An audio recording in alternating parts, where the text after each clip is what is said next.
Good morning, everyone. Welcome to Matenaer On Air. My name is Greg Bach, sitting in for Jane today. She is out, but she'll be back tomorrow. Don't you worry about it. We are here on the Civic Media Radio Network, and we are here for you for the next 2 hours of the morning. Good morning, good Monday, good day to you all. Calvin is on the board and is in the room on the boards producing. How are you doing now today, Calvin? I'm doing well. You know, it's a rainy Monday, but we're kicking it off right. We are indeed kicking it off right, and we got a great show planned for you today. If at any point you want to get in touch with us, you go ahead and you get on your phone, open up your Civic Media app, because that's one great way to get a hold of us. If you don't have it, you can download that right now. It's absolutely free. You're going to hit the call button or the text button, but if you don't want to do that, you can call 855-75-CIVIC. That's 855-752-4842. Leave a comment on the live stream or get in touch with us. You can also leave a voice note. That's a great way to get in touch with us. You leave a voice note, comes to us, we listen to it, make sure it's FCC compliant as well as in context to what we are talking about, and we will put it on the air for everyone to hear. We got a great show for you today. At 9:35, Civic Media's news editor, Charlie Pittman, will be here to talk about all the things we may have missed. And one of the big things we did not talk about, because, of course, it was over the weekend, was the flooding, the historic and shocking flooding in Milwaukee and Milwaukee County this past weekend. A lot of people affected by it. If you are affected by it, if you are going through it right now, our hearts are with you. We hope you are safe. We hope you are able to get what you need to get done. But Charlie will be going over some of the finer details, as well as, and Pat was talking about this earlier on his show, Mornings with Pat Kreitlow, some of the bills that Governor Evers both vetoed as well as signed. We will talk about those with her at 9:35, so stick around for that. Of course, we have ourselves a wonderful, wonderful audio sorbet today. Audio sorbet is our daily break from everything going on. Make sure it's going to be a lot of news happening today, so we want to, there are the harps. There are the harps. And that audio sorbet for us, what is that one thing this summer you finally got done? That one project, that one thing, whether it's around the house, whether it was at work, whatever that was, that one thing, or two things. Or I'll tell you what, you can even tell me that thing that you really want to get done, but man, that couch is comfy and parties are happening and festivals. But yeah, at Audio Sorbet, what is that one thing this summer that you got done? That's going to be at 10:35. And then, of course, we wrap the show up with This Shouldn't Be a Thing, always at 10:52. Today is the Smooth Move edition. This one provided by the very handsome and capable Luke Mathers. And I had to do 2 Google searches to make sure it's true. And it is true, and I am truly shocked by what the internet has told me. But you're going to have to find out more by staying close here at the show today for This Shouldn't Be a Thing in the second hour. Like I said before, there was a lot of flooding this weekend, historic, tragic flooding. Saw images. Calvin, I don't know about you, but I was telling Pat just a few minutes ago when I was on his show, I, in my life, have never seen flooding like this. I've lived in southeastern Wisconsin my entire life, and I've never seen images like this happen before, to the point where when I saw it at first, I thought I was looking at another state, because it just, in southeastern Wisconsin doesn't get flooding like this. Calvin, what did you see this weekend, or did you know anybody who was affected by it? I do not know anyone personally that was affected by it, but yeah, I saw images of AmFam Field down by that interchange. Yeah. The water was up like past the windows on some cars. Yeah. Definitely, yeah, I agree. I'm racking my brain. I feel like we had to have seen flooding like that at some point in my life somewhere in Wisconsin, but definitely in recent memory, the craziest I can remember. Yeah, if you're out there and you're here and if you want to tell us about your experience, feel free to give us a call, 855-75-CIVIC, 855-752-4842. But the Milwaukee Metropolitan Sewer District urges that residents continue to cut water use to a minimum amount of as untreated water enters Milwaukee's waterways and Lake Michigan. So just go to the Milwaukee Metropolitan Sewer District if you live in that area for more instructions, things you need to do, things you need to be on the lookout for, because we want everyone to be safe, especially, it's not just about your car. It's not just about it could be your basement. It could be whatever in your home, but it's also about the drinking water, and we want to make sure everyone stays safe. So yes, Milwaukee Metropolitan Sewer District is a place you're going to want to go for more information on that. And as I said earlier, Charlie Pittman will be joining us at 9:35, and this will be something we talk about more. And that image, Calvin, you're talking about, I feel like that's the one I'm seeing on CNN and other news networks, that drone shot of the park, the Brewers Park, just being like drawn back and seeing all the flooding. So hearts and our thoughts and our good wishes go to all those affected by that. And we will report more as we know, and keep it here, civicmedia.us/news for any updates as well. Got a great news department, got great reporters on the ground here in southeastern Wisconsin, as well as all over the state. You can find out great news when you go to civicmedia.us/news for your news information. All right. Calvin, you've heard me talk about this before. I'm a big fan of audiobooks. I know you're a big fan of comic books. Do you ever get your comic books through the library system? Do you ever go to the library to get physical comic books, or do you download them via the Libby app? Have you ever done that before? You know, I just recently, because I've always been a big reader of traditional books. Yeah. But I've never really gotten into comic books. Yeah. Until this past year. I got into comic books after watching Invincible show on Amazon Prime. Pretty good. Check it out. But yeah, I actually lost my library card in the last 2 or 3 years, and I went and got a new one for the sole purpose of using the Libby app to read comic books. Well, and it is a widely popular platform. And today in today's Milwaukee Journal, the byline by Maya Pandy is saying that Wisconsin libraries may find there are drastic reductions to services under new federal cuts. Are you someone who loves the library? Do you love going to the library? Do you like picking up your books? Do you like going on the Libby app? Do you like downloading either, whether it's ebooks or whether, for me, like I do audiobooks. If you are a fan of the library and you are hearing about this now, give us a call, 855-752-4842, 855-75-CIVIC. We all know that the cuts are coming from the big bill for billionaires. We all know that things are going to be taken, and they've already been taken away. They're gutting programs, they're gutting social programs, social safety nets, gutting farming programs, gutting kids programs, in a way to make America great again, I guess. And one way it's going to directly affect Wisconsin is our library system, because our library system works with a lot of federal funding. And it's looking at the people who are running the Wisconsin library system are looking at the fact that these programs are going to be cut. And one of the things that's going to be cut is the Libby program. And as I said, it's a platform where users can borrow ebooks and audiobooks as well. And the program is huge. It is very, very popular. Anyone I talk to who uses it loves this. It's so very simple to use. And it started as a pilot program. And just, they wanted to see where it was going to go. It got so popular that the library staff has now has worked to permanently include funding for ebooks as part of the Wisconsin legislature's budget for libraries statewide. That's how popular and important they feel it is. But now, because of that funding level being cut from the federal level, we will most likely see a cut in library services, and this will cut services to Libby. And one of the big problems, too, is that the President Trump, has called for the dismantling of the Institute for Museum and Library Services. That is a department which funds libraries. It's a federal agency that distributes millions of dollars to libraries nationwide, accounting for between 30 to 50% of state library budgets.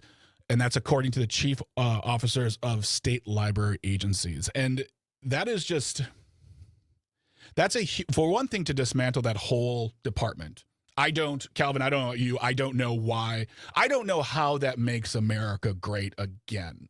I would like, if you think this is wonderful, if you think hurrah, hooray, huzzah for cutting the Museum of Library Services, I'd love to hear. 855-752-4842, 855-75-CIVIC. But Calvin, I can't imagine you're shocked. We're seeing these kinds of cuts all over the place, but what are your thoughts on this? What you don't understand, Greg, is the library system is where the woke libs indoctrinate our children with woke ideology. I'm just finding this out, folks, for myself. I had no idea that this is where the woke libs go to read books and to indoctrinate the youth. In March, Trump ordered he issued an executive order that would shut down the IMLS. And fortunately, and thank you to Josh Call, and thank you to the support, probably most likely from Governor Evers, I'm sure, Wisconsin was one of 20 states that sued to have this funding restored, and it has been restored. So for right now, we are good.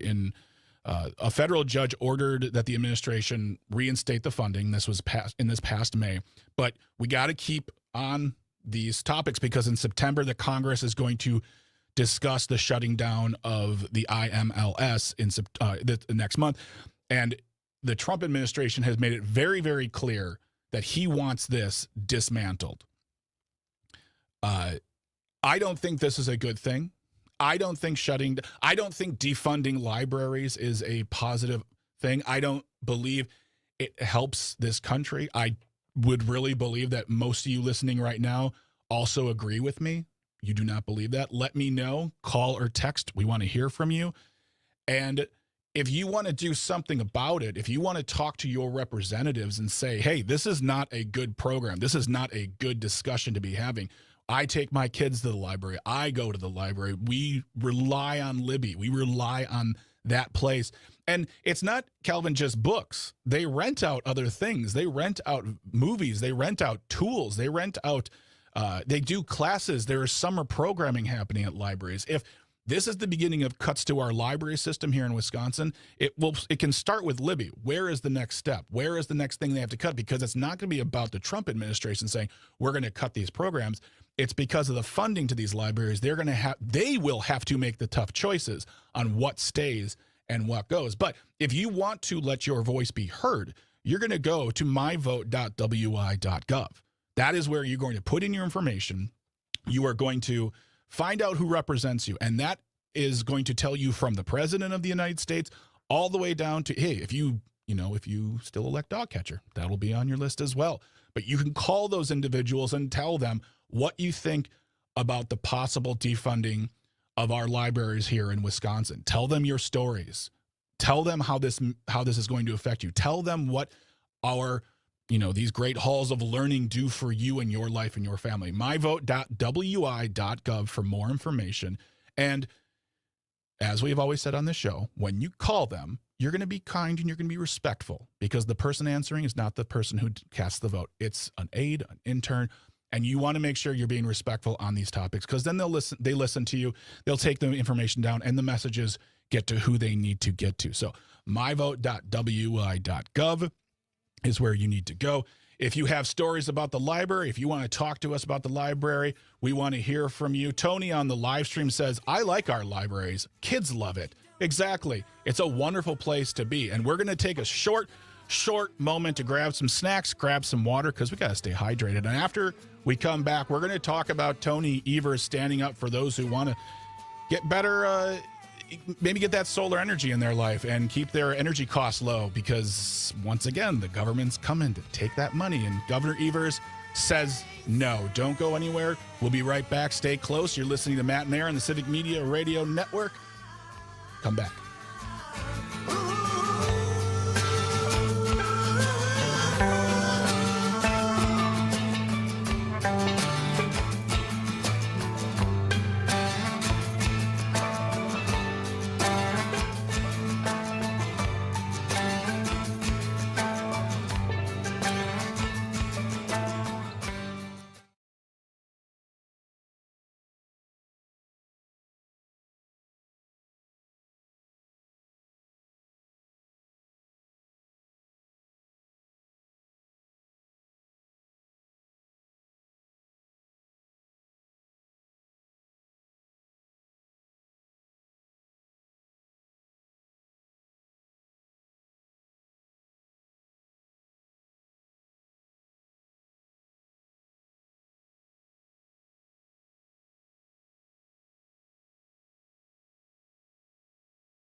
Good morning. Welcome back to Matenaer On Air. My name is Greg Bach. I will be your host this morning. Jane is out, but don't worry, she'll be back. She says hi, hello, and we are here on the Civic Media Radio Network, and we have a great show for you this morning. Don't forget, after the 9:30 news, we will have Civic Media's news director, Shali Pittman, on the show. She will be talking about the floods happening in Milwaukee County, as well as the mighty pen of one. I think he's Anthony. Is he Anthony Evers? I don't know. I call him Anthony a lot. I knew that. But Tony Evers is vetoing as well as passing bills, and we're going to talk about the ones that he has passed as well as ones he has vetoed. So don't go anywhere. She comes up after 9:30 and the news. We were talking earlier before about the cuts because of the big bill for billionaire, also known as the big blob of a bill, also known as other things that I can't say on the radio. But his name is Anthony Stephen Evers. Oh, my God. His name is Anthony Stephen Evers. Calvin. That's a great name. I love that. My point is, we were talking about the libraries and how they're going to be affected by these cuts in the federal budget. And I asked folks here, what do libraries mean to you? What do they do for you, for your family, for yourself? How do you utilize them? And because, I mean, you would think, Calvin, this is me being, a fiscally responsible individual, if you will. If we're not going to finance libraries, we're not going to fund libraries, if we're not going to put the money into these programs, it's because people just, Calvin, they're not using them. They're not using these libraries. They're just sitting there empty halls full of dusty books, whereas you put it, the woke libs come to indoctrinate the youth. Well, that actually isn't the case at all. And I know that because I've heard from some of you on the text line. Julie from Wausau, listening in Wausau. Wonderful. Thank you so much for reaching out. She says, I go to the library 2 or 3 days a week. I do genealogy there, presentations in the community room, order items for other counties, read newspapers and magazines, make copies, borrow books, use computers. Republicans are trying to dumb us down. And I don't disagree with that to a certain point, Julie. I believe that the silver bullet for a government that wants to take over more power, authoritarian, totalitarian, however you want to call it, is by lulling the people into not wanting to learn, making it harder for people to learn so they don't do it anymore. Because we have lives. That's the thing, is if you can't read books, we have other things to do. If you're not educating yourself, we find ways to take up that time. And if we're not learning about what's going on, then we aren't informed and we can't make informed opinions. And those who stand on top of the biggest soapboxes usually have the most clout and influence. So yes, I don't disagree. There is a sense of dumbing down the populace. And I think that that's a wrong move. But, I guess I'm a woke lib who likes the library. Allison Cudahy says, our Cudahy family library is invaluable to us. Multiple trips each week for us and our grandchild. Also, there are postcards to fill out to send to your representatives available at the library. What a great. So if you want to go to myvote.wi.gov, you should go there regardless. You can go to the library and sign postcards to send to your representative. Fill one out and send it, she says. And Carmela in Milwaukee, thank you so much for calling or for texting as well, Alice and Julie. But Carmela in Milwaukee says, Greg, as per usual, our President Trump is not working on MAGA. He wants libraries shut down. Why? Because they are true historians, and he doesn't want us to record history. But more importantly, his dastardly deeds, lovely use of the words, will be engraved in history, and he can't have that. Because we might actually learn from history and learn not to repeat history mistakes. Maybe or maybe not. Carmel, thank you so much for. Yeah, I mean, we were talking about that last week, Calvin. We were talking about the fact that, the Smithsonian all of a sudden lost information on the president's 2-time impeachment. Talked about the fact that on a website, a governmental website, that there are all of a sudden portions of the Constitution that were missing digitally. But that was an oopsie daisy. But they're all back now because someone actually saw that. But yeah, it's about rewriting history. It's about getting rid of the ability to access the books that teach us our history. That way it makes it easier for them to rewrite it. But we don't want to do that. We want to be in charge of our own destiny, and we want to make sure that we can access that information. That's why it's important to reach out to your representatives and tell them. And on a state level too, because we want to make sure all of our representatives know how we feel about these topics, specifically our library. We don't have much time to talk about this, but I wanted to bring it up really quick here. Speaking of cuts from the federal government, another cut is in a possible cancellation of the $62.4 million in grant money to install solar energy systems for low and moderate income households. You know, you shouldn't just have to be rich to get solar energy. And there was a program signed into law by through the 2022 Inflation Reduction Act by the congressional Democrats as well as then Joe Biden. And this, by the way, is coming from the Wisconsin Examiner, Eric Gunn, with the byline talking about the cancellation of this program, which would do away with the ability for moderate and low income families to have access to solar power, which would also help to lower their energy bills, which we've been talking about as a society as decades. That grant money is to be canceled, which will make it very difficult for those folks, including myself as a homeowner. I want to start looking at possibly getting some solar panels on my house in the next few years. And I was looking to programs that helped fund it, grant programs, because there are a lot out there. If you go to Rewire America, you can find out actually where you qualify for grants for energy efficiency installation, whether it's, solar panels, wind, whatever. But yeah, Rewiring America is a place to go. But without this funding, it's going to make it more difficult. And Tony Evers has written a letter to the president to say, stop doing this. We need to harness solar power. We need to lower our energy costs. And when you cancel these grants, you make it more difficult. And we don't understand why you're doing that. But so I just want to say thank you to Tony Evers for standing up for Wisconsin and helping us to try to find that good lower energy costs.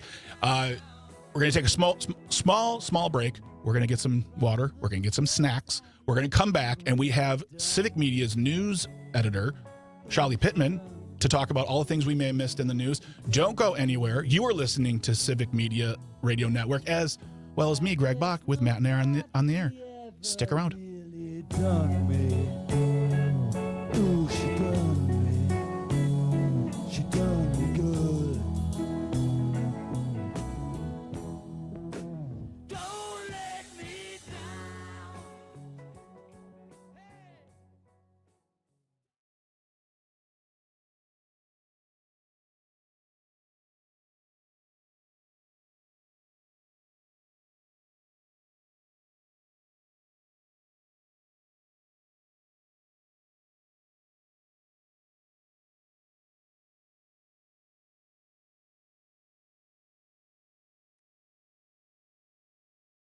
Good morning, Charlie. How do things sound? Good morning. Things sound pretty good. Do I sound too loud? No, you sound pretty good on this end. Okay, great. Everyone sounds pretty good. Pretty good. Pretty good. Oh, boy. Little Larry in the morning. Why not? Can't argue that. All right, I'm going to go grab some water. I'll be back. Sounds good.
Good morning, everyone. Welcome back to Matenaer On Air. My name is Greg Bach. I am your host today. Jane is out, but she'll be back, and she says hi. She misses you.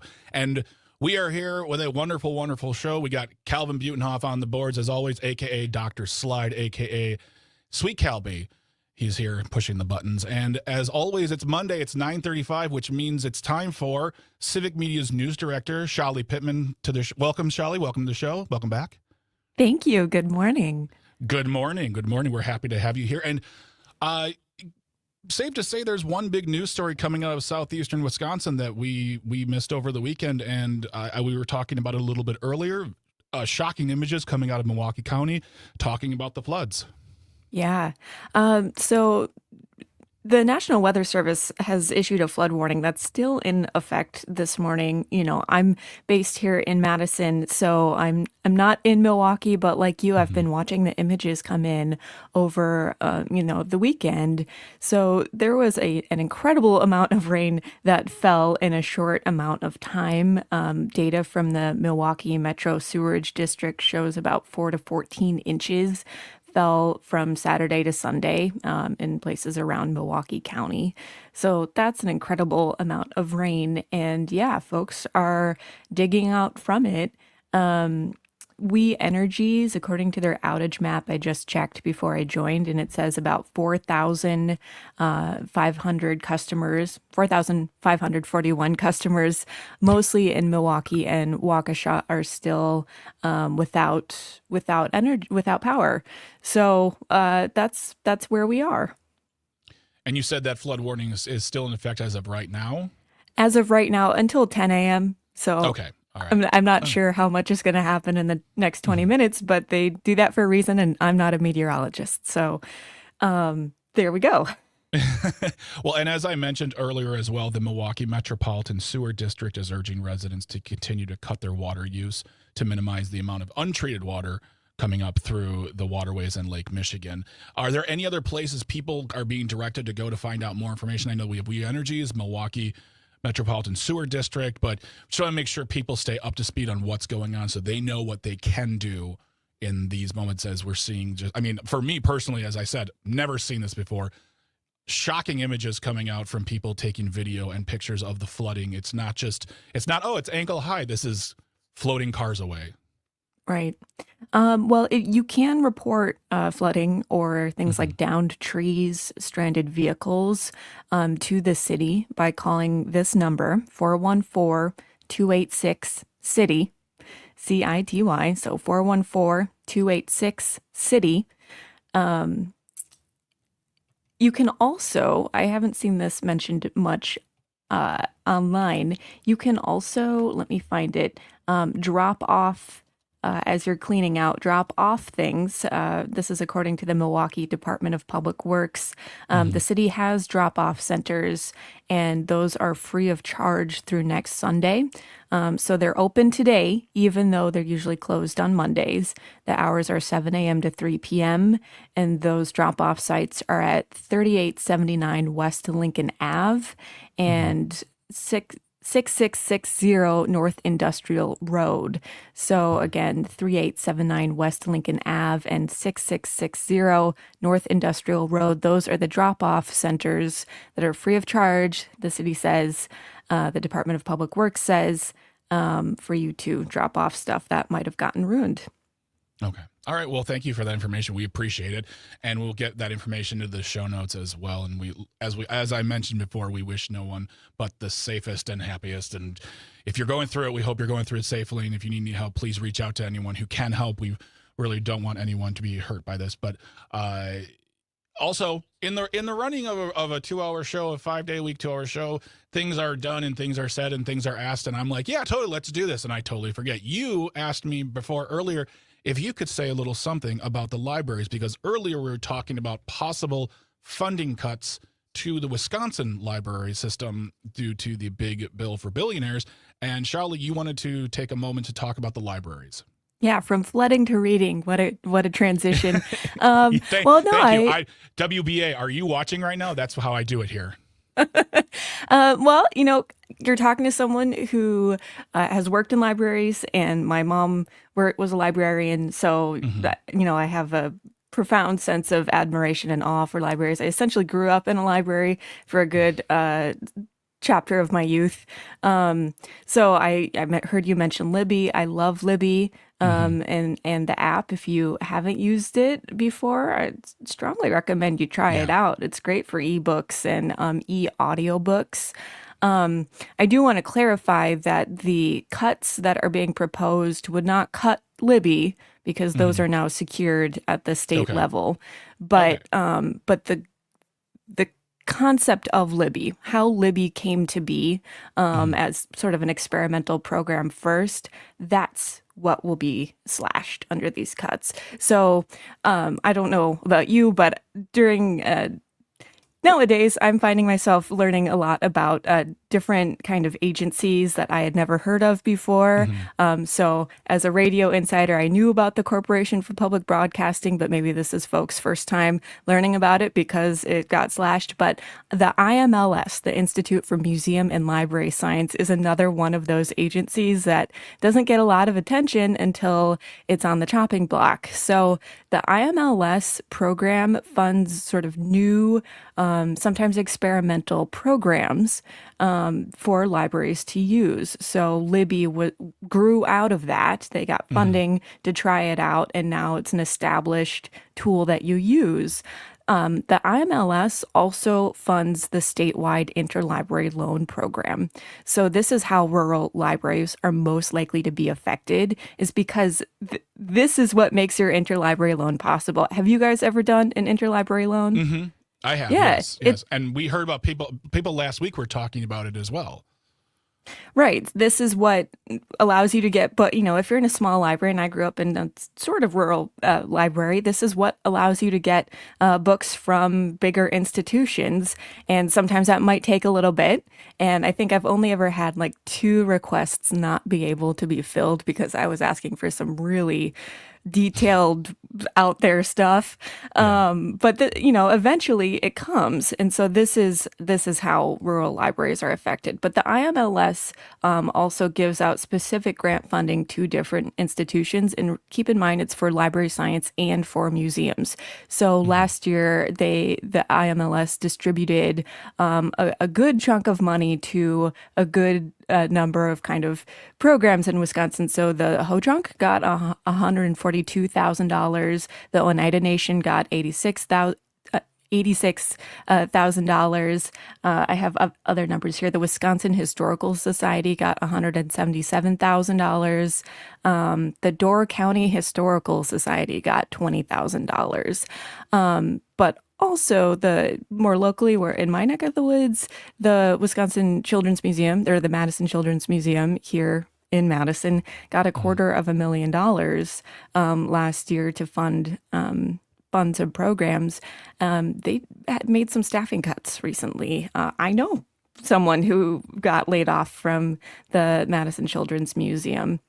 So that's just, from prior reporting and on this program, that's a little window into the IMLS. They also made possible the Bubbler program in Madison. They gave the seed money that incubated what is now the Bubbler program, which highlights artists. They have an artist in residence every month, and so on.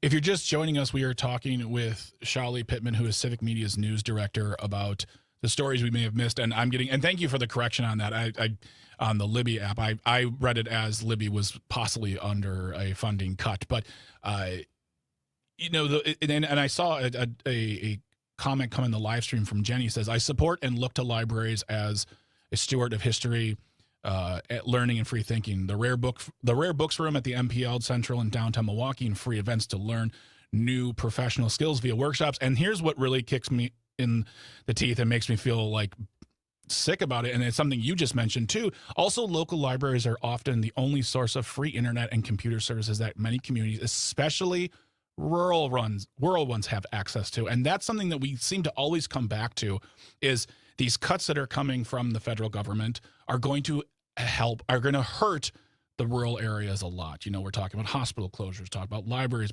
So that's something to always keep in mind. So I appreciate you bringing that to light, especially your experience about growing up in libraries, essentially. That's very, very wonderful. And thank you for the information on that as well. Once again, if this is something that's important to you, go to myvote.wi.gov and talk to your representatives, because they're the ones who need to hear from you to let them know what you're thinking about these topics. Now, Governor Evers has a mighty pen he is using. Can you tell us about the bills that he is both signing and vetoing? Yeah, so this is what I was planning to talk with you about before this weekend happened. Yeah. Right? That's what we should call this segment. The weekend that happened. That happened last Friday in something that was pretty planned. Governor Anthony Stephen Evers That's signed. a great name. It is signed 16 bills and vetoed 5. So I wanted to highlight some of those, but it looks like we're almost out of time. So we can start a few and we'll come back to it and cover some more. So you feel free to get started.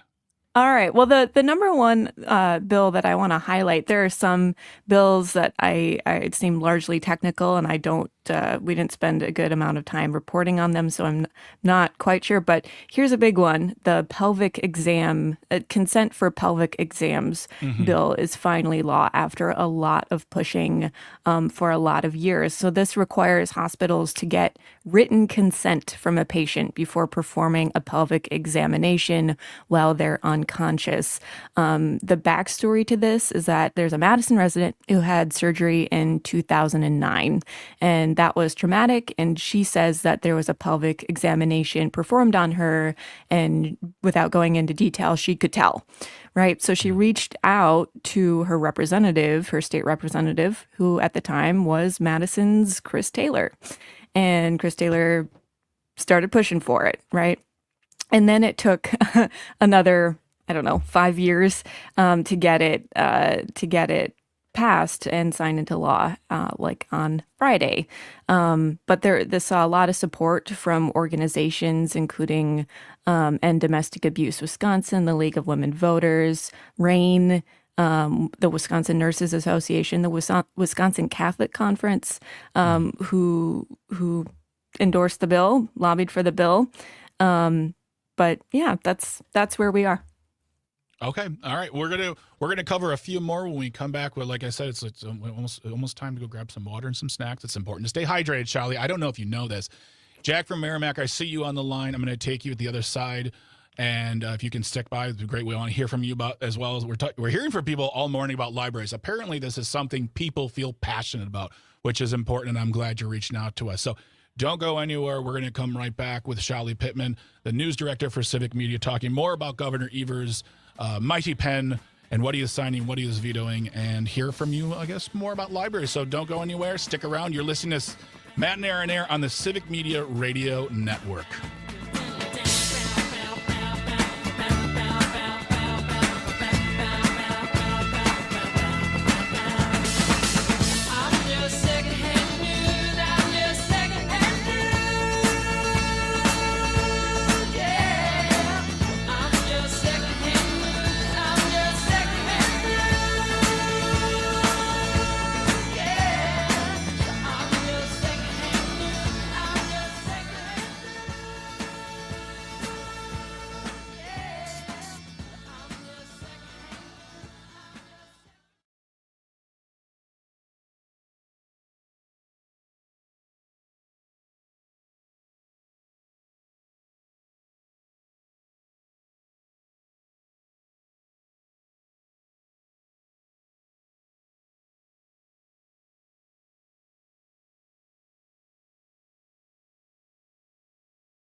Good morning. Welcome back to Matenaer On Air. My name is Greg Bach. I am sitting here with Shelly Pittman, the Civic Media's news director. She is here talking about all the news we may have missed over the weekend, and she has got if you're watching the live stream, it's a very interesting image, I'm not going to lie, and now it makes sense. I thought she was making a funny comment about something I said in our comments, or our chat, but there apparently is someone, Shelly, with a chainsaw outside? They are doing some kind of tree maintenance. So I'm joining you from under my blanket, which is how I record, and hopefully you can't hear it. Live from Shelly Pittman's fort. She has made a fort for everyone to. This is a reason why you need to watch the live stream, folks. You can hear us. You can watch us on Facebook, on YouTube, and the place we still call Twitter, because in this house we call it Twitter. And yeah, you can watch the live stream here and you're listening to Matenaer On Air on the Civic Media Radio Network, catching up with Shelly Pittman. And one of the things we were talking about was Governor Evers' pen signing and vetoing. Is there any other bill you want to just go over real quick before we move on to apparently a problem in Madison we didn't know about until right now? But yeah, is there anything else that is making the news as far as what he is signing and or vetoing? Yeah, from under the blanket here, there are a couple other bills. And I'm so sorry to the folks on the live stream. There are a couple I cannot hear it at all, by the way. I cannot hear us. Nothing. That is the most soundproof fort I've ever witnessed. So I crocheted this, and I went through so many skeins of yarn. So it's really dense, which means it deadens things very well. But apologies to folks out there. But the chainsaw is intermittent, so let's give it some chance to work. Okay, bills. Another bill that Governor Evers signed is one that clarifies that folks on campgrounds who are not welcome are not tenants of the campground. Basically, it clarifies that guests on campgrounds are not tenants and are not subject to state landlord-tenant laws. This is a fix to a problem I didn't know Wisconsin had. That apparently there are folks who stay on campgrounds, overstay, and law enforcement is not able to remove them because, or at least in some cases, because they said it was a civil matter and it needed to go to court because it was a landlord-tenant issue. So again, this is not something I knew was happening. I read testimony from some of these industry groups, the Wisconsin Association of Campground Owners, the Wisconsin Recreational Vehicle Dealers Alliance, and so on, who supported the bill. And they said this was a very good bill, and it clarifies to law enforcement that they are unable to remove unwelcome guests. I'd like to hear from someone who has stayed on a campground and gone through this. I'm not exactly sure what's going on, but yeah, that's the campground bill. We had talked about this, I think, last year on the show, and I was very shocked that someone would invoke the squatter's right, essentially, of saying like, "Oh, I'm here, I get to be here now." But now it is in law, so now those who run campgrounds are protected from that. And finally, Charlie, before you get going, apparently there are problems with manhole covers in Madison. Oh, yeah. Okay. So I'll also just add to the bills. Governor Evers, the most significant in my eyes that he vetoed is the DoorDash bill that would have reclassified app-based drivers, so Uber, Lyft, DoorDash, as independent contractors. Under the bill, they could have gotten retirement accounts, health insurance, and occupational accident insurance, but they would have been excluded from unemployment insurance, workers' compensation, and minimum wage laws. So he vetoed it. He didn't say he objected to portable benefits. He did say he objected to redefining those workers as independent contractors. Gotcha. So, and we saw a huge marketing push from DoorDash and other app-based delivery services in seeking to get that passed. Okay, in Madison, our manhole covers blew off yesterday, at least one, but it might be multiple. Yesterday afternoon, while flooding in Milwaukee was happening, in Madison, we had our own kind of mini crisis where there was a blown manhole cover, and I saw the video of black smoke coming from underground. It appeared to be an electrical fire underground, and downtown Madison, including right near the WMDX studios, was shut down for a couple hours. It was just kind of wild. I could hear or I could smell the electrical, something electrical going on, and a significant thoroughfare, West Wash, was shut down for a while. All right. Well, we always love having you around, Shelly, to talk to us about what's going on. We appreciate you being our center of information in the greatest of knitted forts. I just love this. I really love this image. It's crocheted. Thank you very much. Well, okay. I have been corrected. I'm a man who can take new information in. A crocheted fort by Civic Media's news director, Shelly Pittman. Thank you so much for joining us today. Jack from Merrimack, I do see you on the line. I'm gonna beg your patience for one more break, and I will take you on the other side when we come back in the second hour. But we're going to take a slight pause. We're going to get snacks. We're going to hear from the news. And when we come back, we're going to talk about Donald Trump went golfing and decided to turn D.C. into his own little private resort, apparently, getting rid of people he doesn't like. But we're going to talk more about that, as well as a guy who we barely knew is no longer in charge of the IRS. So don't go anywhere. You're listening to Civic Media. You're listening to Matenaer On Air. My name is Greg Bach, sitting in for Jane, and we'll be back. Don't go anywhere. Stay close.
Good morning, everyone. Welcome back to Matenaer On Air. My name is Greg Bach, sitting in for Jane Matenaer, who is off today. She'll be back tomorrow. Don't worry. She says hi. And I got Calvin Butenhoff on the boards over here. If you want to get in touch with us, you can call or text. The number is the same. It's 855-752-4842, 855-75-CIVIC. You can do that or leave a comment on the live stream. We are on Facebook, YouTube, and yeah, we still call it Twitter in this house. That's what we call it. We don't call it anything else. You can always get in touch with us. We'd love to hear from you. Been hearing from you all morning about the library, and before we get to a couple more people, we got a live stream comment as well as a caller who's been very, very patient. I just want to remind people, Calvin, I don't know if you know this, but the Brewers are red hot right now. We just swept the Mets. It's I believe our sixth sweep in as many weeks, and we're just rocking and rolling. We are at least 5 games ahead in first place, and we are playing the Pittsburgh Pirates this week, starting today, and you can listen to that on Civic Media, or you can listen to it on terrestrial radio, because Civic Media is a Brewers network. You can listen to on WRCE 107.7 FM and 1450 AM in Richland Center, WISS 98.3 and 1100 AM in Oshkosh, WRJN in Racine and Kenosha, and WCQM 98.3 in Park Falls. Once again, that is a 6:05 broadcast for I believe a 6:35 game. The Brewers taking on the Pittsburgh Pirates. And I would love to be a fan who'd be like, yeah, we're going to dominate. But I'm a Brewers fan, so I'm like, it could all come crashing down today. But the Brewers are amazing, and we've been hearing from great people on it, including Mike Clemens, who, if you go to civicmedia.us/news, you can find out all about our sports reporting from Mike Clemens, from Jimmy Kuska, from Chad Holmes, they do wonderful high school as well as college reporting as well. So civicmedia.us/news for more. But check out the Brewers on the Civic Media Radio Network, as we are a Brewers radio network, for a 6:05 broadcast start. Again, terrestrial radio only, cannot listen to it on the app. But hey, you kick back on the porch, turn on the radio, enjoy some baseball. We were talking earlier about the libraries and cuts to funding in Wisconsin through the big, beautiful blob of a bill for billionaires. And Jack from Merrimack has been super duper patient. He's been on the line for a while, and he wanted to talk about library funding cuts. Jack, what do you say about this? Well, first of all, let me just say that you're doing a great job today, and I always enjoy the interaction between you and Jane when you're on. Oh. So keep doing what you're doing. Thank you, Jack. I appreciate you. It's good to hear from you again, buddy. Having said that, then, I wanted to mention that it didn't seem entirely clear in the last segment that Libby is not just an interlibrary program. Mm-hmm. It is an app that you can get. Oh, and yeah. It's a great app. I've got it on my tablet, and you can download from whatever your library system is. You can download electronic books. I probably, since the inception of Libby, I've probably downloaded somewhere in the hundreds, if not over 1,000 books that I've read.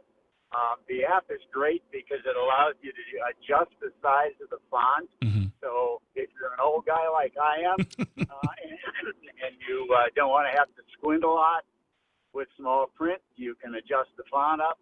You can adjust the background so that you can get a sepia tone. You can get a black on white, which is like you'd have on an ordinary book, but you can also get white on black. And when I'm reading late in the evening, so my brain doesn't get overstimulated, I usually read with the reader on white on black. Yes. It's just an absolutely great app, very useful for a lot of things. And like I say, you can get thousands of books on there. Yeah. And thank you for that, Jack. We appreciate you reaching out. To be clear, that's two things I want to make clear. One, yes, Libby is an app. I have it on my phone. I use it for audiobooks specifically. It is an app that's great for your phone and great for your tablet or your device. And also, as Shali pointed out, the Libby app is not going anywhere. It was used as an example for the experimentation that the incubation of ideas that can come from the funding to our libraries. when that funding goes away, those ideas might have to be put on the shelf or put on the back burner because they just don't have the money for it. And so if you like those things, I always encourage you on this show no matter how dark it seems to get with the news, no matter how much it seems like we're not in control, you do have a voice. You always have a voice, and that voice is at myvote.wi.gov. Look up who represents you. Call them up. Call up your congressman. Call up your senators. Call up your state reps, too, and tell them that these things are important to you because they need to hear from you. If they don't hear from you, they might not know the job they're doing. So you want to tell them that you love your libraries, then you get out there and you find out who your reps are, find out those phone numbers and call them and find out more. Another comment on the live stream I wanted to share was Dylan Helmenstein, or Stein. My apologies if I'm not pronouncing that correctly. He says, I'm 26. I'm a village board trustee. I looked it up. He is a village board trustee in Black Earth, Wisconsin, a little west of Madison, and was on the library board. The library is critical for our community, but we also need to bring it into the 21st century so it can serve more of our residents. I don't disagree with that at all. We need to make sure that the library is always updated with technology. And as Shali also brought up in the last hour, when we make these cuts, when things get cut, it cuts off access, and that access a lot of times affects the rural parts of the state. And those folks should not be cut off from access to books, to programs, to learning, hospitals, you name it, the internet. I mean, it just seems like when these cuts are happening, those folks out in the rural areas are getting the brunt of it. And we want to make sure that they have as much access as individuals in the city. So again, thank you so much, everyone, for reaching out and telling us about how much the library means to you and what it means to your family and how you access it, how you utilize it, and what it does for your learning and just your everyday thing. And it's important for us to know that. Now, as I'm talking right now, Calvin, I'm watching Jeanine Pirro, who is the U.S. attorney for the District of Columbia, former Fox News talking person, standing next to another Fox News talking person, Pete Hegseth, talking about the, quote, national takeover of Washington, D.C. If you've not seen over the weekend, the President of the United States ordered police, federal agents all over D.C. on Sunday night, promised a swift crackdown on crime and homelessness in the nation's capital. This is coming from NPR. Brian Mann has the byline that was on Morning Edition today. And if you don't already know, they've just kind of invaded D.C. It's in an attempt to crack down on crime. It's to crack down on the homeless population. And from what I've seen in the reports, this all came about because he was driving through D.C. to his golf course in Virginia.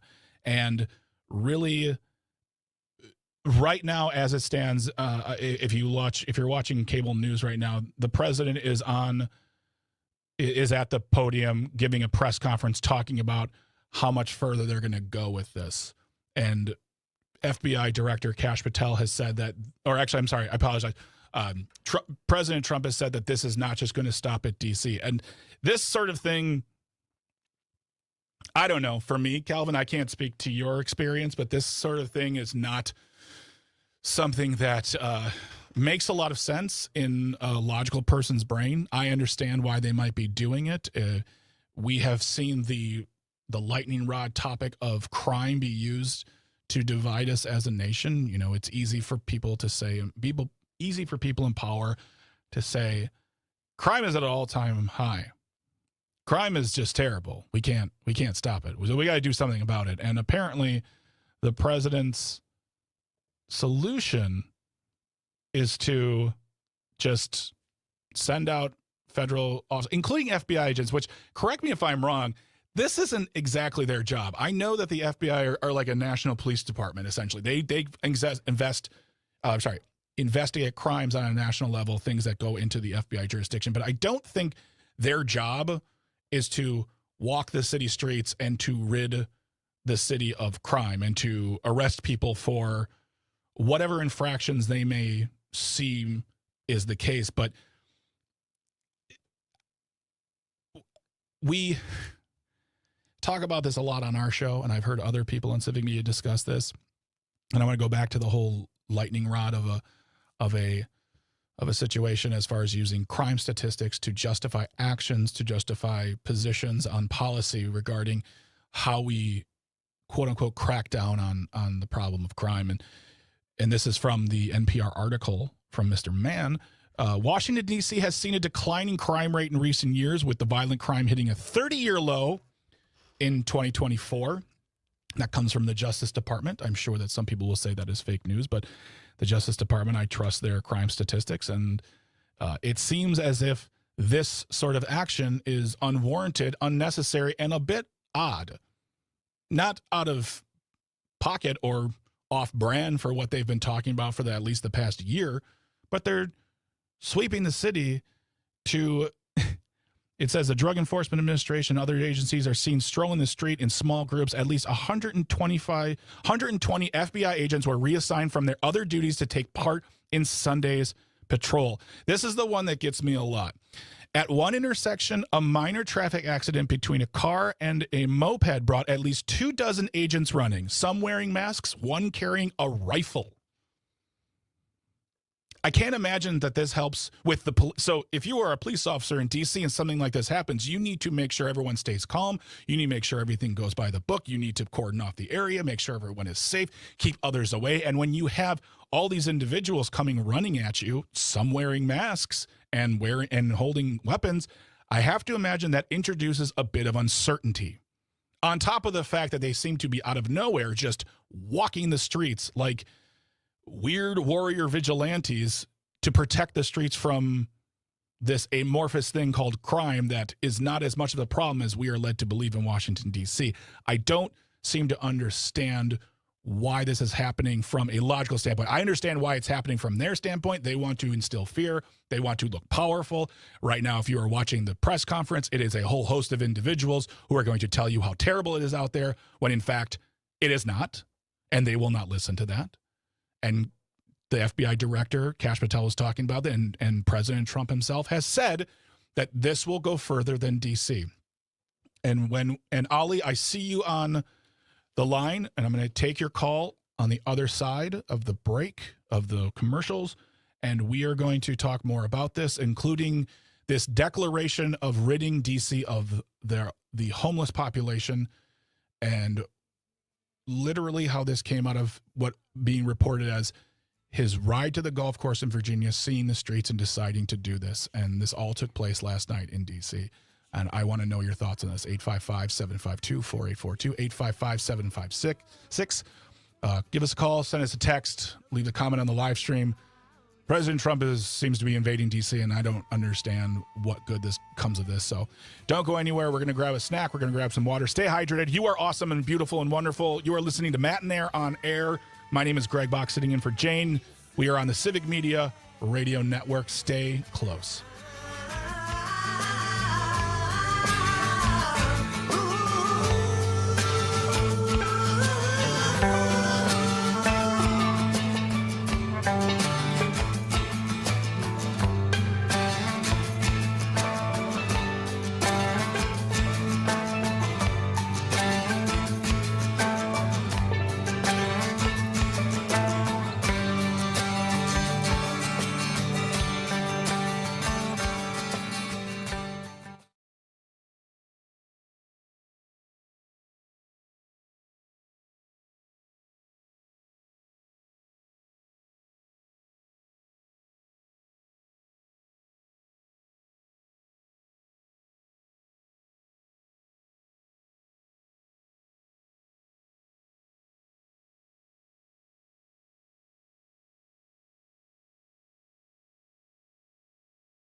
Good morning. Welcome back to Matenaer On Air. My name is Greg Bach, sitting in for Jane Matenaer, who is out today. She'll be back tomorrow, and she says hello. She misses you.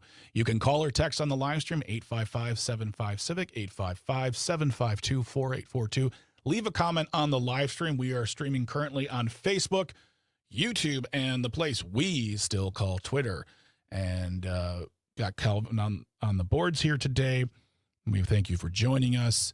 We are talking currently about the president who decided last night that it would be a good time to, quote, clean up the streets of D.C., has deployed multiple federal agencies, including the FBI and the DEA, to the streets to, I guess, I don't know, clean it up, even though there isn't really a problem to clean up at this moment. I should say there isn't a problem that requires this much force to clean up. In a BBC article that was published earlier today, Max Matza has got the byline. The quote, the Mayor Muriel Bowser of D.C. said, quote, "We are not experiencing a crime spike." That did not stop the president from doing what he is doing right now. He's currently at the podium, and judging by all the laughter on CNN, he's doing his 5 minutes from the Catskills that apparently kills, because they're all laughing. And I don't understand why they're laughing at anything right now. This isn't funny. But he wrote on Truth Social, he said, "The homeless will be moved out immediately," all caps. Trump also wrote on his site, "We will give you places to stay, but far from the Capitol. The criminals, you don't have to move out. They all are in Congress.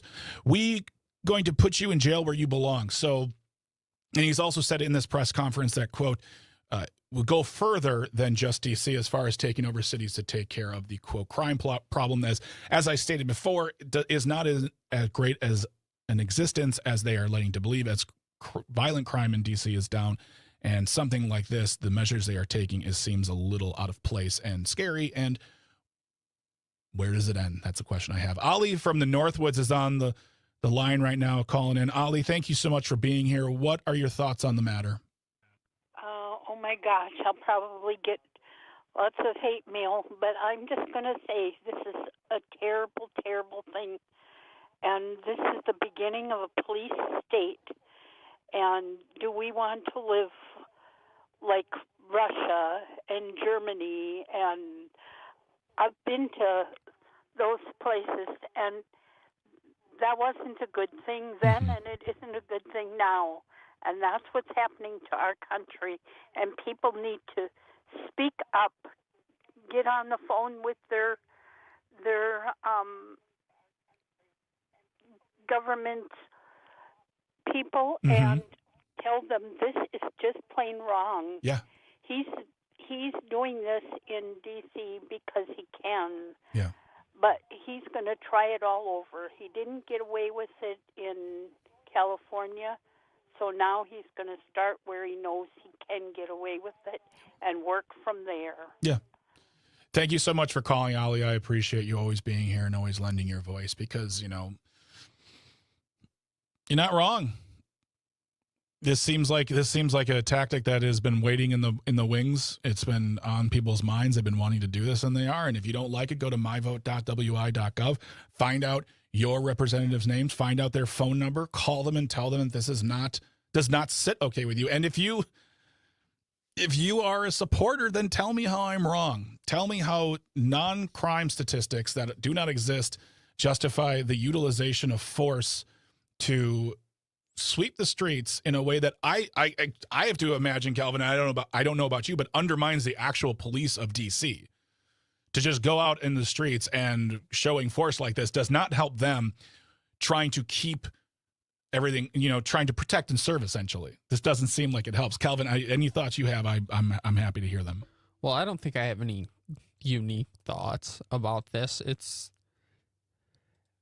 I'm go back and forth between this is a danger, and I guess it can be both. It's a dangerous move towards a police state, like Ali mentioned, but it's also just a distraction, like PJ on the live stream said. He's talking specifically about the Epstein files, but it's the Epstein files, it's the big brutal bill. It's any number of things that he wants to distract his supporters from. Yeah.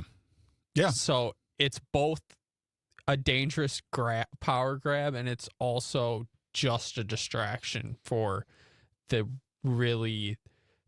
things that are actually impacting people's lives. And I would say that, yeah, I don't disagree with that. I would say the level of distraction, the degree of the distraction is getting greater and greater. Before it was just, hey, look at this thing this person's doing over here, and it's terrible, and, not American. Now they're just invading the streets saying, we need to take care of this. Gene from Eau Claire, we got only about a minute and some change left. What do you say about this? You have the last word this segment.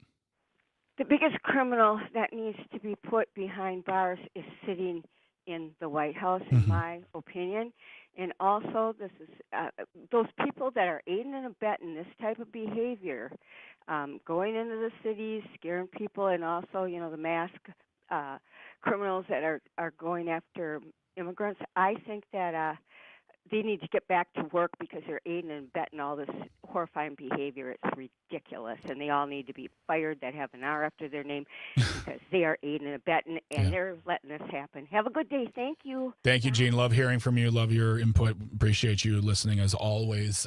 When we come back, folks, we are going to take a moment. We're going to take a breath. There's a lot happening right now, but it's important to take even a little break, and we're going to come back with some audio sorbet. What's the one thing you finally got done this summer? Or what's the one thing you just still need to do before we start moving towards the cooler months? You're listening to Matenaer On Air on the Civic Media Radio Network. My name is Greg Bach, sitting in for Jane Matenaer. Don't go anywhere. Stick around. Get some water. Stay hydrated. You are awesome. Stay close. Back in the bed, started reading my book.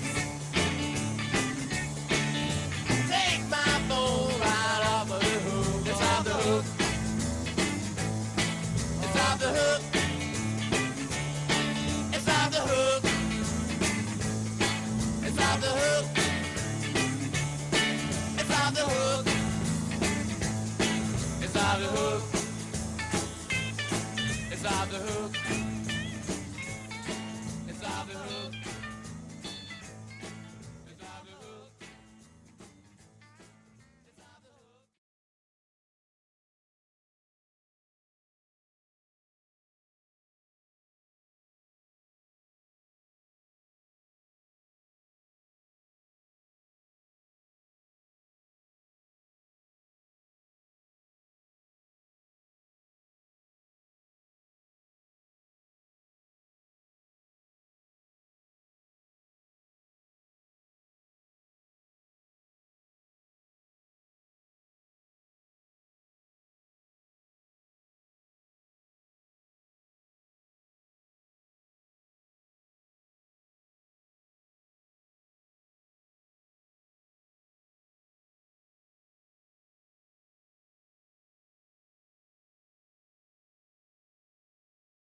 Good morning. Welcome back to Matenaer On Air. My name is Greg Bach. I am sitting in for Jane Matenaer, who's currently out today. We'll be back tomorrow. Don't worry. She misses you. And we are here on the Civic Media Radio Network. Calvin, I don't know if you knew this. I don't know if you were aware of this. I'm sure you did because you work here just like me. But Civic Media is a public benefit corporation. We have a mission to champion the practice of democracy through local voices across Wisconsin. And as a public benefit corporation, we do so. We're not public radio, but instead radio for the good of the public. As listeners of our stations learn, you can support by going to civicmedia.us/support to find out more and support our mission, which we hope becomes your mission as well, because we want to spread democracy and education and the good word through our radio network. So thank you so much for listening. We appreciate you being here. A lot of great shows happening today on the network. After us is going to be Tom Hartman from 11 to 2, and then Todd Alba. So many Todds in my life. Just too many Todds, I think. He'll be on from 2 to 4, and then Maggie Dawn is back from her vacation, and she'll be doing the show with her guest co-host, Matt Rothschild. We love Matt Rothschild. They'll be on from 4 to 6. And then tonight on Nightlight, Pete welcomes local comedian Trevor Klumpner to the show. So you want to just stick around. Get us in your life. And one of the great ways to do that, because you might be like, oh, I don't have access to a radio. Calvin, if someone doesn't have access to a radio and they have to say listen to their device, what could they possibly do to get Civic Media in their life without a terrestrial radio? Well, there's this secret little thing called the Civic Media app. You can find it on whatever app store your phone uses, whether that's the Apple App Store or the Android App Store. Mm-hmm. You can download it, and then you can listen to any Civic Media station on your phone. That's amazing. That app, Calvin, must be $2 quadrillion dollars, right? It is absolutely free. We're crazy here at Civic Media. Yeah, that's right. Download the free Civic Media app to your device, and you can listen to our shows wherever you are. People have texted us from Vienna, from Iceland, from New Zealand, and it's great to hear from everybody. So, yeah, get the Civic Media app in your life, and stay tuned for all the programs coming through today. We've got great programs, great guests talking about wonderful things. And just as an update, he's still on the podium right now, Calvin. He's still talking. And now he's talking about Russia. And he has said they don't know where they're going to. And by the way, this is in reference to over the weekend, last night in D.C., Donald Trump ordered some federal agencies to, quote, sweep up, clean up the streets of the crime problem, even though there's not as much of a crime problem that requires that. And now he's talking about where they're going to be going as far as where they're going to take the homeless people he wants to get rid of. And he doesn't know where, but they're going to, quote, go far away. So that is comforting to you. He's still on the television if you want to watch that, but he is now talking about Russia and Putin. So we're going to let go of all that, though, Calvin, because it's 10:35 time around that time, and we have to take a moment, take a breath, and we're going to have a little audio sorbet. It's the part of the show we just, enjoy ourselves, close our eyes, and breathe. Breathe in, breathe out, because that's what you must do. The news is heavy, and it's time to take a little break. And that's what we do during Audio Sorbet.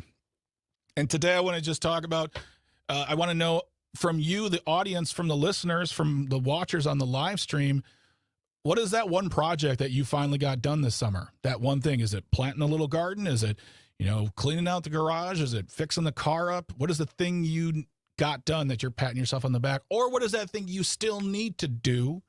You still need to accomplish before those cooler months roll in? You can call us or text us, 855-75-CIVIC, 855-752-4842. Leave a comment on the live stream. We are currently on Facebook. We are on YouTube. And we are adding the place I still call Twitter. We still, Calvin, call it Twitter in this house, and we always will. So we want to hear from you. The things that you got done over this, that project that you got done over the summer that you're really excited about, patting yourself on the shoulder and saying, hey, I got something accomplished. I'm feeling very, very good. Andrew from Maine said, summer to-do list, let's see here, make pieces of scones, or maybe scones of peace, one or the other. That is in reference, of course, to the days when Jane would go to the farmer's market in Waukesha and want to have conversations with those who really, we can't have like big, long conversations on the show. So if you wanted to have longer conversations in real life, she would buy you scones of peace. I always ate the leftovers. and we appreciate hearing from you in Madison. Mira on the live stream, my dear friend Mira, something very, very big. She got married. Congratulations. I wish I could have been there. Unfortunately, I was in Butternut, but very, very excited for you. Very, very excited for that. Glad to see you were able to get that project. That is a very, very big project. And we say thank you to you and congratulations to you and my friend Ryan. So I had one big project that only took me, Calvin, 3 years to do. It took 3 full years. And I know what you're thinking right now. You're thinking, well, would that involve like a lot of, backbreaking labor? Did that involve like, a crew of people to come in and help? Nope. Just involved me not watching Ted Lasso for a 9th time through. I've talked about it before, but we had a play set in the backyard of our house. I thought it was a very cool addition to when we bought it, and then I walked up to it and I touched it and I realized that no child can come anywhere near this because it was basically about to fall over. So I told myself for a long time, I'm going to just, chop it down, break it up, throw it out. And we moved in 2022. In fact, 3 years ago this month, we moved into the house. And for the next 2 years and 9 months, I was saying, I'm going to do that. And my wife, being the everly patient person she is, very much said, yeah, okay. And then finally I just saw in her eyes, she's like, you're never going to do this. You're never going to do this. So finally one day I did, and it is now gone. I'm very proud of myself. I'm very happy to myself, and very, very happy about that. If you have a project that you've taken care of, something that you got done, please give us a call. 855-75-CIVIC, 855-752-4842, or leave a comment on the live stream. You can always text us. We'd love to hear from you. Calvin, is there any big project that you wanted to take care of this summer? Anything that you wanted to, it doesn't even have to be like a house project. Like you said, you've started reading comic books. Are there ones you wanted to knock out and took care of? What's the thing this summer that you got to accomplish? To be completely honest with you, Greg, I've kind of had a very unproductive summer. I've wasted a lot of time playing video games. Well, now I just feel like I called you out. I'm sorry. That's okay. I have to own up to it. Maybe that will motivate me. Okay. Well, but the thing is, Calvin, I opened up the conversation to, is there something you still want to get done though? And I'm not here to chastise or judge you. I'm here to say, how do I help you, buddy, accomplish your best life? Well, I will say one project, and this is not necessarily, it doesn't even have to be summer when I do this, but I have not painted my miniature game pieces in a very long time. I have them built and assembled. Mm-hmm. They're collecting dust on my desk. All right. I have to break the paints out and get down to business. Luckily, I am going on a vacation this week. What? So hopefully I will have some time to do some painting and relaxing. May I ask what you're doing on your vacation? If not, if you're just going to paint and relax, that's fine. I don't want to I don't want to pry. And we're friends, but I'm not owed all the information on Calvin's life. Yeah, so a little window in. I'm the oldest of 3 kids. Mm-hmm. My youngest sibling is my sister. Yeah. She is turning 21 on Friday. Whoa. So the whole family, we are taking a little weekend trip to Las Vegas. Wow. Oh my good. Are you excited? So are you a gambler? My family does like to gamble a little bit. Are you let me qualify that. Are you like pull tabs at the bar type gamblers, or are you sunglasses, earbuds in, don't look at me, hoodie over my head, I'm playing poker, don't even dare try to read my eyes? Well, so obviously my sister's not 21, so I've never gambled with her. Okay. Sure. Wink, wink. I know. We enjoy slots and we enjoy blackjack. Okay. If I'm being completely honest, hopefully he's not listening. My dad gets a little annoying. Yeah. He likes to yell and tap the screen and be one of those people. But the machine's rigged. But yeah, so it's a good time. I'm looking forward to it. We hopefully are not going to be gambling the whole time. We're going to try to see a show. Great. think we might do like an escape room or just an activity that's not gambling one of the days, but we're only there. We're flying in Thursday night and we're coming home Sunday morning. So we're not there for that. Hey, that's enough time. In my opinion, I've been to Vegas a few times. I feel like Vegas is a perfect 3 to 4 day place. After that, no, just that's good. That's great. Well, that's great. That's great to hear. So I would say that you're accomplishing a vacation. We are not good at vacationing, and it's like we like to be at work. We like to get things done, and now you're taking a vacation. That's wonderful. So I'm very excited for you. Troy from Mount Horeb is on the line. Troy, it's Audio Sorbet. What is the thing that you either got done this summer or the thing you still need to do before the summer is done? I shoveled 4.5 ton of rock. Good Lord. That when you said that, everything in my shoulders down to my toes is like, ow. My nephew helped me one day. We put a bunch under my deck. Yeah. And then we found other places to put it. Okay. But I did most of it. Okay. So, yeah. So Troy, was this at 58? Oh, Stumpy white guy. I'm pretty proud of that, actually. Troy, really quick, is this something you've been wanting to do for a while, for summers, for a few years, or is it like this summer you said, no, I'm going to do this now, got this project, going to execute, I don't care, called my nephew, if he wants to help, great, if not, I'm getting it finished? My wife said we got to do this. We gotta put rock Okay, down. so it was from orders on high. Yeah. I understand that completely. Yes, it was from above my pay grade.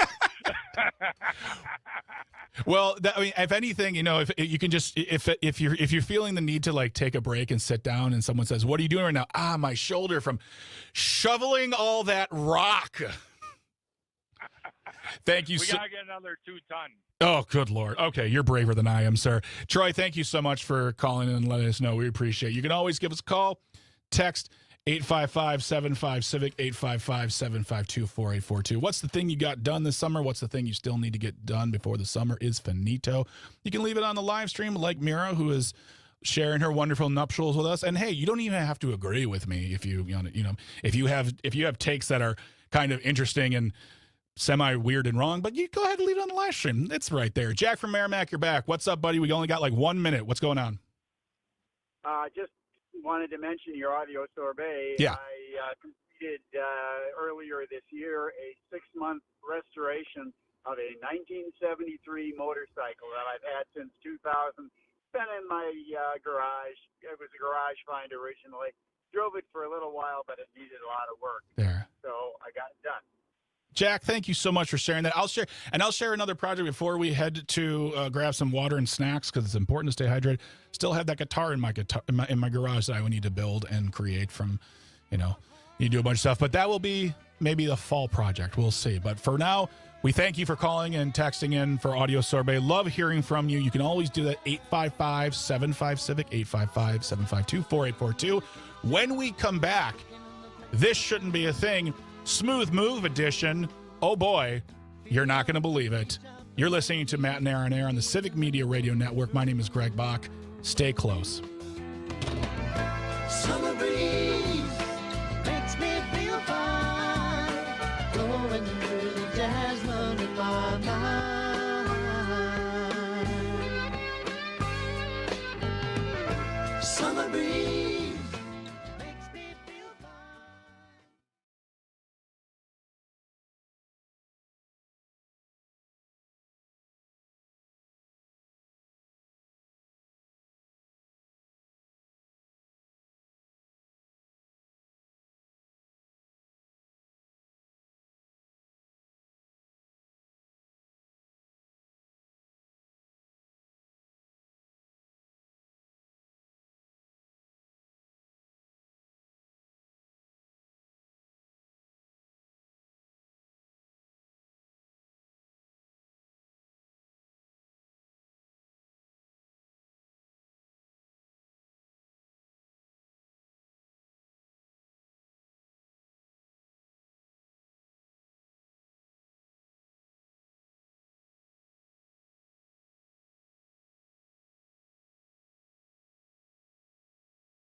Good morning. Welcome back to Matenaer On Air. My name is Greg Bach, sitting in for Jane Matenaer.